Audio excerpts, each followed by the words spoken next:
Pulang kerja, ban motor kembali bocor. Oh no! Jadi kan 2 hari lalu aku ke bengkel ini untuk menambal ban, dan hari ini aku kembali datang ke sini. Setelah aku mengasih tahu keluh kesahku, abang ini langsung mengecek apa yang terjadi sehingga bocor lagi. Dengan teliti abang ini mengecek kembali kenapa ya bisa motorku ini bocor kembali padahal semalam baru ditambal. Langsunglah disiram dengan deterjen, katanya sih supaya bisa melihat bocornya letaknya di mana. Setelah diputar-putar berulang-ulang bannya ini kan tapi abang ini tidak menemukan di mana bocornya. Jadi dia bingung di mana letak bocornya ini, pikirnya kan. Tapi aku sangat salut dengan abang ini pantang menyerah, terus dicobanya dan terus dicobanya. Dan waktu pun berlalu begitu lama setelah abang ini mengecek dan mengecek, akhirnya dia menyerah dan menyerahkan kepada teman sepekerjaannya untuk mengecek apakah kendalanya, kenapa dia tidak melihat. Dan abang kedua ini pun melihat panjang kali lebar juga tetapi tidak menemukannya. Dan akhirnya aku pun dipanggil, dia menjelaskan bahwa tidak nampak bocornya. Dan aku pun tidak menyerah menjelaskan kemarin kronologi tambal ban sebelumnya. Akhirnya abang yang kedua ini pun menemukan tempat bocornya dengan senang hati.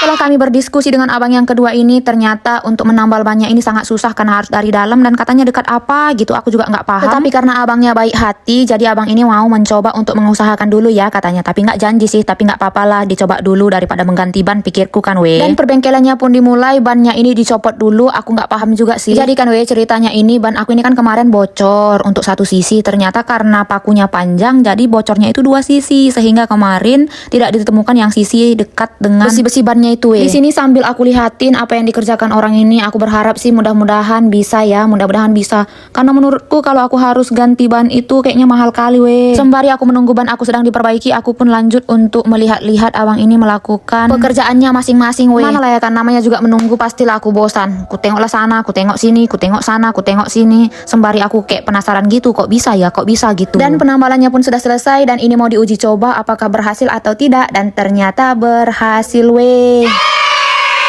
Setelah dipastikan benar-benar berhasil, ban aku pun langsung dipasang oleh abang yang ini. Sebenarnya kan aku nggak pahamnya ke bengkel ini karena sebelum-sebelumnya selalunya Paksu ke bengkel, tapi kali ini karena perjalanan mau pulang, Paksu juga lagi kerja, mau tak mau harus aku yang ke bengkel. Jadi aku uji coba nyali juga sekaligus di sini. Dan ternyata menurut aku karena pegawai bengkelnya baik dan ramah, enak-enak aja sih. Bagi teman-teman yang ada keluhan tentang motornya, boleh ke bengkel ini ya, karena pelayannya cukup bagus lah, mantap, aku ajuin jempol. Dan untuk biaya penambalan ban aku kemarin di sini 35.000 karena kemarin katanya kan ini ditambal dari dalam. Tetapi 2 hari yang sebelumnya kan ditambal dari luar tuh, karena tubles harganya 15.000. Jadi bedanya itu sekitar 20.000 ya.